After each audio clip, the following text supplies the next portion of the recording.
Hosteldə mənim üçün bir yenilik oldu. Düzdür, Travel'dan xanım mənə çox daşındırmağa çalışdı ki, Züleyxa xanım, siz heç vaxt belə şey eləməmisiniz, heç vaxt, yəni mən turistlərimi heç vaxt göndərməmişim. Dedim, yox, mən istəyirəm. Yazıq o qədər də ölçülü bir şey. Kstati, hosteldə yəni belə bir şey var. Olur ki, səhər zavtraka ilə də ala bilərsiniz, belə də gecəlik də. Amma mən səhər zavtrakla götürmüşəm, təbii ki. Zavtrakımı yaxşı eləyirəm.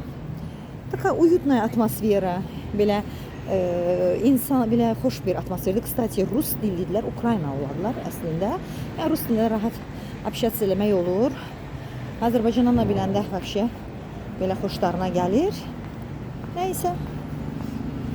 Bax burada belə market var. Yəni çıxdıq уже главный Vatslavskaya площадь, mərkəzi küçəsi, Vatslav meydanı belə deyək. Buradan da уже gedirəm Karlov most tərəfə piyada. Əslində gəldiyim müddətdən mən normalda metronu sevmirəm.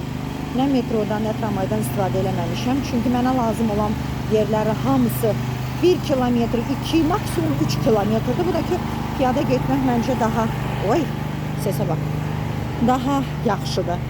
Ona görə də piyada gəzirəm. Həm ziyarət, həm ticarət, həm idman eləmiş oluram.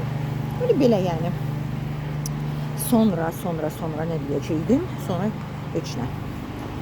Bir dənə ümumi Praga turu götürdüm. Bir 2-3 saatlıq tur idi. Yəni bütün Praqanı onunla gəzdim.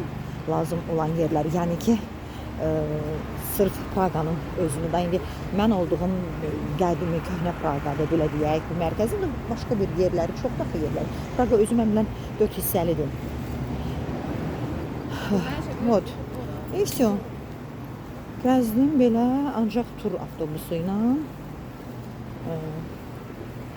Əssalam.